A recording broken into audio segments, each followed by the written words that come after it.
संस्कृति जिंदाबाद, आदिवासी संस्कृति जिंदाबाद। मैं ज्यादा समय जतरा भी वक्ता अपना बीच पासे दिल्ली आग्रह से कि समय ना अभाव છે એને આપણી વાત કાતે સંક્ષિપ્તમાં રાખે। मैं अगली कड़ी में अपने बीच में अलीराजपुर से अपनो साथी अपने आदिवासी आवाज भाई नितेश अलावा अपने बीच में उपस्थित છે તેના કાજે मैं आमंत्रित करो कि तू आवे અને अपने बीच में तेरी दुई बात राखे। नितेश भाई अलावा जो पहल पटवारी होतो એના કાજે समाजन ज्यादा बात करे ने समाजन ज्यादा कार्यक्रम करे करे सस्पेंड कर देला। ती पूरा अपना आदिवासी समाज एकता होईन पशुना भाई काजे पशु नौकरी पर लगाड़िया एना एना काजे आपनो समय दे भाई नितेश अलावाजी। धन्यवाद दादा। सभी को धूप लग रही पीछे वालों को लग रही कि नहीं लग रही? ये पीछे थोड़े बच्चों को बैठने की जगह दे दो भाई। दिखाई नहीं दे रहा है। अभी भी वो डांस चल रहा था तो वो परेशान हो रहे थे, बीच में खड़े कोई नहीं रहे। इस महादेव शंकर बाबा की धरती पर पिछले साल हम आए थे। बहुत ही शानदार कार्यक्रम था। वो स्कूल का ग्राउंड बहुत छोटा पड़ गया था, जगह नहीं थी बैठने की। इस बार मायाराम भाई और पूरी टीम का फोन आया तो हमने कहा ग्राउंड बना लेना, क्योंकि वक्ता भी बहुत सारे आने वाले, बाहर के भी लोग आने वाले हैं। आप सभी ने फिर से इस महादेव की शंकर बाबा की धरती पर यह साबित कर दिया कि आदिवासी ही इस देश का मालिक है। किसी भी कोने खोपचे पहाड़ी इलाके पत्थरों में से कहीं से भी आ जाता है, सैलाब लेकर आता है, भूखे प्यासे आता है, 200-500 किलोमीटर नहीं देखता है और 15-15 दिन तक 9 अगस्त विश्व आदिवासी दिवस मनाता है। ये अपने आप में एक बहुत बड़ी उपलब्धि है। आज पूर्व वक्ता बोल के गए, दादा पोरलाल खरते जी बोल के गए, विश्व आदिवासी दिवस हमें किस तरह से मिला। जो 9 अगस्त था, जो एक तारीख थी, वो तो चले गई। आज 12 तारीख हो गई। कल भी कार्यक्रम में खरगोन के भगवानपुरा के पास में ऐसे 17 तारीख तक सारे कार्यक्रम ठीक से 1 तारीख से कार्यक्रम चल रहे हैं और 17 तारीख तक मतलब 15 अगस्त के बाद भी देश आजाद हो जाएगा। उसके बाद भी आदिवासी लड़ता ही रहेगा, संघर्ष करता रहेगा और अपने अस्तित्व, संस्कृति, सभ्यता, परंपरा के लिए कार्यक्रम आयोजन करता रहेगा। तो दोस्तों, मैं ये सब इसलिए बता रहा हूं कि यूएनओ, जिसको संयुक्त राष्ट्र संघ बोलते हैं, जैसे हमारे घर में एक डाहलोजमी रहे कि नहीं, घर घर में एक डाहलोजमी रहे कि नहीं रहे। डाहलोजमी चौको है तो सब पूरा घर वाला मानना पड़े तीन काजे लोड़े ती हो दादा के हुगा रही जाए, थापड़ाई भी दे नानला नानला पूरे काजे हमारे 10 लाख भी ठोक दे, काई नहीं कोण हुगा रे ने घर जाए तो एक पेट लागाड़ी दे लेती हुगा हिंग सुई जाए तो दादू लोड़ से बोल। तो ये जो यूएनओ है, पोरलाल खरते दादा ने बताया, ये सब देशों का एक बाप है, ऐसा कि ऐसा। इसमें भारत सहित 193 देश है। कितने? 193 देश। 193 देश सब इसकी बात मानते हैं। तो ये सब देशों का बाप हुआ कि नहीं हुआ? इसकी सदस्यता लेने के लिए लोग मरते हैं। पूरे विश्व में जितने भी जाति, धर्म, संप्रदाय के लोग हैं, किसी के लिए कोई दिन आता है क्या स्पेशल? अभी 5 जून गए, पर्यावरण दिवस मनाते हम, गांधी जयंती मनाते हैं क्योंकि देश के राष्ट्रपिता है, 26 जनवरी मनाते हैं गणतंत्र दिवस से, 15 अगस्त मनाते हैं क्योंकि देश आजाद हुआ था। दुनिया भर के दिवस मनते हैं। लेकिन मैं आपसे इस मंच के माध्यम से एक सवाल पूछना चाहता हूं, क्या ब्राह्मण दिवस मनाया जाता है? क्या मुस्लिम दिवस मनाया जाता है? क्या ईसाई दिवस मनाया जाता है? तो इस मंच के माध्यम से यह बड़ा सवाल है, आपको सोचना पड़ेगा कि यह आदिवासी दिवस ही क्यों मनाया जा रहा है विश्व में? भारत सहित 193 देश में मनाया जा रहा है 9 अगस्त को। क्यों भाई, क्या जरूरत पड़ी?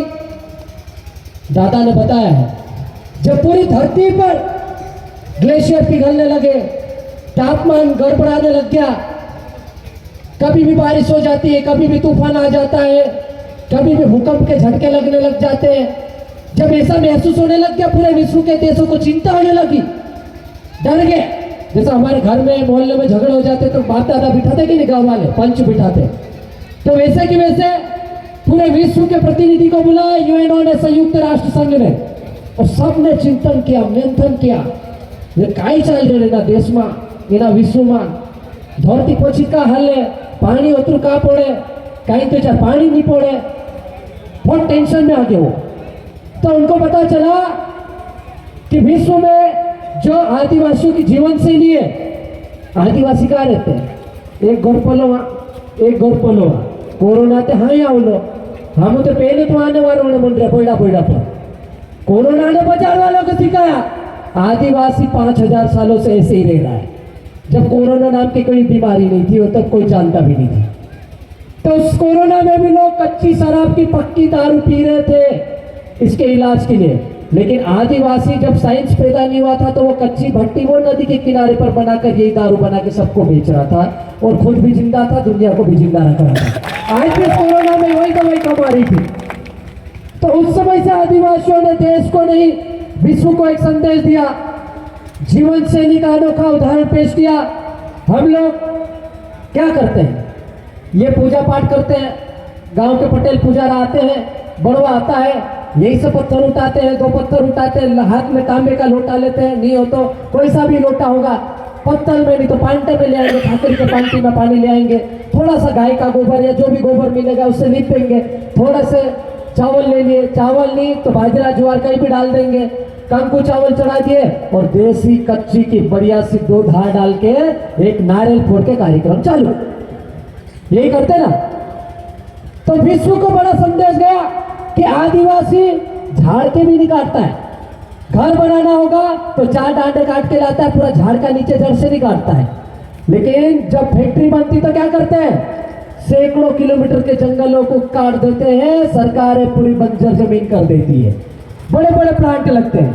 तो इस विश्व को बचाने के लिए जब पता चला तो उनको लगा कि आदिवासी जीवन शैली अपनानी है, तो आदिवासियों के लिए क्या करना चाहिए।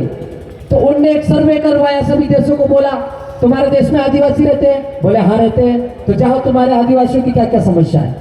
तो वहां से एक समस्या निकल कर आई कि विश्व के सभी आदिवासी की कॉमन समस्या थी, एक जैसी समस्या थी, उनकी संस्कृति सभ्यता परंपरा नष्ट हो रही थी, खतरे में थी, उनके जल जंगल जमीन उजाड़े जा रहे थे, भूखमरी, अत्याचार, शोषण, बंधुआ मजदूरी जैसी गंभीर बीमारियां थी, शोषण हो रहा था, परेशान हो रहे थे आदिवासी। तो यूएनओ ने कहा क्यों ना हम आदिवासियों को एक दिन दें, ताकि इस दिन वो अपना दिन भी मनाए, और उस देश की सरकार उनके लिए विशेष संकल्प लेके एक काम करे ताकि आदिवासी भी जिंदा रहे और ये देश और विश्व भी जिंदा रहे। तब जाके 9 अगस्त विश्व आदिवासी दिवस सबको घोषित हुआ, मिला, और 1994 से मिल रहा है। लेकिन भारत देश का प्रतिनिधिमंडल गया उस समय उस यूएनओ में 1993 में, और उन्होंने क्या कहा कि हमारे यहाँ तो आदिवासी नहीं रहते, इसीलिए ये लोग आज भी हमको वनवासी बोलते हैं। दोस्तों, कभी गिरिजन बोलते हैं, कभी पहाड़ में रहने वाले बोलते हैं, कभी क्रिमिनल ट्राइब्स बोलते हैं, कभी लूट मार बोलते हैं, कभी डकैत बोलते हैं। ये टट्टा भील की जो फोटो दिख रही है इसको भी आज भी एक डाकू बोलते हैं। आज जितने भी ये फोटो दिख रहे हैं या पीछे मंच पर, ये सब क्रिमिनल ट्राइब्स बोलते हैं इनको। गैजेट में इनको अभी भी शहीदों का दर्जा प्राप्त नहीं हुआ। हम भगवान बिरसा मुंडा बोलते हैं, आदिवासी क्रांतिकारी बोलते हैं, लेकिन महात्मा गांधी को क्या बोलते हैं, राष्ट्रपिता बोलते हैं। इस देश में राष्ट्रपिता कौन है, महात्मा गांधी है। लेकिन महात्मा गांधी ने जिसको अपना गुरु माना वो चेला आज भी गैजेट में नहीं है, इसको राष्ट्रपुत्र होने का दर्जा प्राप्त नहीं है। और ये षड्यंत्र आज से नहीं, हजारों वर्षों से आदिवासियों के साथ हो रहा है। हमारे लोग आज से नहीं, आजादी की जितनी भी लड़ाई आप देखते हो, कम से कम 1706 लड़ाई लड़ी जा चुकी है। अंग्रेज तो बाद में आए, बहुत ही बाद में आए, उससे पहले मुगल भी आए, उससे पहले हुन भी आए, शक भी आए, फलाना आए, ढिगना आए, आर्य भी आए, जिसका डीएनए आजकल देश में ज्यादा दौड़ रहा है, उछल रहा है। तो सब लोगों ने आया, अपना अपना राज्य स्थापित किया, सब ने आदिवासियों की जमीन छीनी।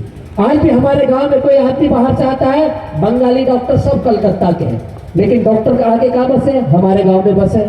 इलाज क्या कर रहे हैं? हमारे यहाँ कर रहे हैं। ऐसी कितनी दुकानें हैं गैर आदिवासियों की? अभी दादा ने पूछा था, 3 लोगों ने हाथ ऊंचे किए थे। इस सिरवेल महादेव की नगरी में मात्र 3 आदिवासियों की दुकान है, बाकी सब गैरों की दुकान है। क्या कारण है भाई? हम बहुत भोले भाले लोग रहते हैं। हमारे लोग बाहर के व्यक्ति को बहुत सम्मान देते हैं। जैसे ही बाहर का व्यक्ति आता है, हमारी जमीन का एक टुकड़ा दे देते, 20 बाय 50 का प्लॉट देते हैं और पैसा भी नहीं लेते। बहुत बार तो ले आओ डॉक्टर, तू यहाँ पहुंच जा, दुकान बोला ले, तारी विधार की वजह से ना मानसिक भीतर घर की इलाज जोड़ से यही मंशा रहती ना हमारी। लेकिन वो व्यक्ति आता है हमारे यहाँ, बड़े बड़े बिल्डिंग बना लेता है, और हमारा व्यक्ति आज भी गुजरात में जाके मेहनत मजदूरी कर रहा है। वहां से आता है, जवान जाता है और बुढ़ा होकर आता है। ये हालत हो गई हमारे समाज में। जितने भी हमारे युवा साथी है, अभी जितने दिख रहे हैं, अधिकतर बेरोजगार युवा साथी है। ये सब मेहनत मजदूरी करते हैं, डोकरे डोकरे घरों में मिलते हैं। अभी देखो गांव में जाओ, खेती बाड़ी का काम कर रहे होंगे तो डोकरे मिल रहे होंगे, बाकी तो सब पूरी करके गुजरात में ना महाराष्ट्र में मजदूरी कर रहे होंगे। तो इसके पीछे बहुत बड़ा कारण है दोस्तों, हम लोग हमारी जमीनों पर बेदखल कर दिए गए, हमारी जमीनों से हम लोग पलायन कर गए। और आज क्या हाल है? जिस देश के मालिक कहे जाते हैं लोग, उसी देश में मालिक से मजदूर हो गए। समय ज्यादा हो रहा है, मुझे टोक देना भाई साहब पीछे से। 5 जून 2011 को जो डिसीजन बार बार 5 जनवरी 2011 का डिसीजन जो हम लोग बार बार बोलते हैं, सुप्रीम कोर्ट, इस देश का सर्वोच्च न्यायालय जिससे देश संचालित होता है, वो कहता है कि आदिवासी इस देश का मूल मालिक है। भाई क्यों? कुछ तो कारण होगा, सबको क्यों नहीं कहा उन्होंने? तो उसके पीछे एक कारण था कि महाराष्ट्र के नागपुर में एक भील महिला को नंगा करके घुमाया गया था। उस भील महिला को नंगा करके घुमाया, उसके खिलाफ आदिवासी समाज के लोग इकट्ठा हुए, बड़ा आंदोलन किया, एकजुट हुए। वो खबर गई बाहर तक, कुछ जो सामाजिक कार्यकर्ता थे उन्होंने PIL लगाई, याचिका लगाई कि आदिवासियों के साथ शोषण हो रहा, अत्याचार हो रहा।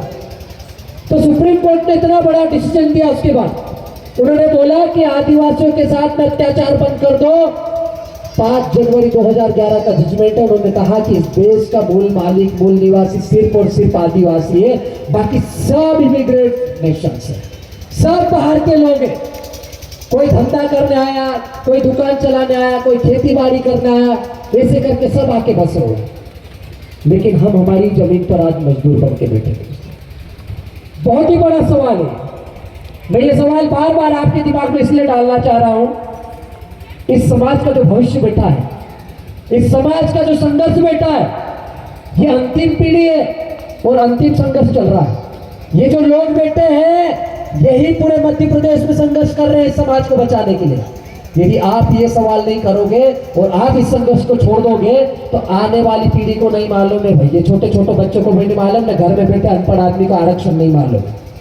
कौन लड़ेगा फिर आपके लिए? आज गुना में हमारे आदिवासी महिलाओं को जिंदा जला दिया जाता है। नीमच में एक आदिवासी भील युवक को सरेआम घसीट के मार दिया जाता है। नेमावर में 4-4, 5-5 महिलाओं के साथ में बलात्कार करके 10-10 फीट के गड्ढे में गाड़ दिया जाता है। इसे सिर्फ मध्य प्रदेश की बात नहीं कर रहा हूं मैं, पूरे देश में जो NCERT की रिपोर्ट है, जो भारत देश की सबसे बड़ी ब्रांच है, एक एजेंसी है, शाखा है, वो कहती है कि सबसे ज्यादा यदि अत्याचार शोषण हो रहा है तो वो किसी और के खिलाफ नहीं, आदिवासियों के ऊपर हो रहा है। तो ये सवाल हमारे अंदर चुभते हैं और यही सवाल लेकर हम 200, 500, 700 किलोमीटर कैसे भी चले जाते हैं, भूखे भी चले जाते हैं, पैसे चंदा करके भी चले जाते हैं, संघर्ष में अपनी आवाज बुलंद कर देते हैं। तो कुछ लोगों को लगता है कि ये तो कर्मचारी, इसको सस्पेंड करो, सरकार का खाता सरकार के खिलाफ बोलता है। अभी हम सरकार का खा रहे हैं, लेकिन इस देश के मालिक है, टैक्स भी सरकार को ये मालिक ही देते हैं, यहाँ का व्यक्ति बैठा हुआ ही देता है। हम सरकार के खिलाफ नहीं बोल रहे, हम लोग समाज को एकजुट करने की बात कर रहे हैं, समाज को संगठित करने की बात कर रहे हैं, समाज को शिक्षित होकर एक अच्छा मंच देने की बात कर रहे हैं, ताकि वो भविष्य में अपने समाज के लिए लड़ सके, कुछ कर सके। और ये समाज ही बचेगा तो ये विश्व बचेगा, ऐसा तो UN ने भी बोला है। तो हम कौन सा बुरा काम कर रहे हैं? यदि हम बुरा काम कर रहे होते तो आप इतनी संख्या में लोग आते क्या? यहाँ नहीं आते। तो यही संदेश था। अभी हमारे पास बहुत सारे और भी वक्ता है, दूर दूर से आए हैं। पूर्व में पोरलाल दादा ने बहुत कुछ बोल दिया है। मयन भाई भी बाकी है, सीमा दीदी आए हैं, सुमेर भाई है, दादा बैठे हैं, मुजालदे साहब भी है, सब बहुत सारे लोग हैं। आप कहीं जाए नहीं, बकायदा सब लोग बातें सुने और यहाँ से एक संकल्प लेके जाए, एक विचारधारा, एक संकल्प, एक कसम खा के जाए कि जब भी लड़ेंगे समाज के लिए लड़ेंगे, संघर्ष करेंगे समाज के लिए करेंगे, लड़ाई झगड़े नहीं करेंगे, छोटी छोटी चीजों को, छोटे छोटे झगड़ों को गांव में निपटाएंगे। गांव के पटेल, पुजारा, तड़वी जो भी है थोड़े मजबूत हो जाए, कड़क हो जाए, छोटी छोटी चीजों को थाने पे, कोर्ट कचौरी पे ना जाने दे, गांव के मामले गांव में निपटाए, ग्राम सभा को मजबूत बनाए, जिसको हम 13-3 का बोलते हैं, उसको मजबूत बनाए और देश के संविधान की रक्षा करें, हमारे समाज की रक्षा करें, संघर्ष को आगे बढ़ाए, शिक्षित बने, संगठित रहे और संघर्ष करें। बस यही संदेश था। बहुत बहुत धन्यवाद। जो और जिंदाबाद। बहुत बहुत धन्यवाद नीतेश भाई।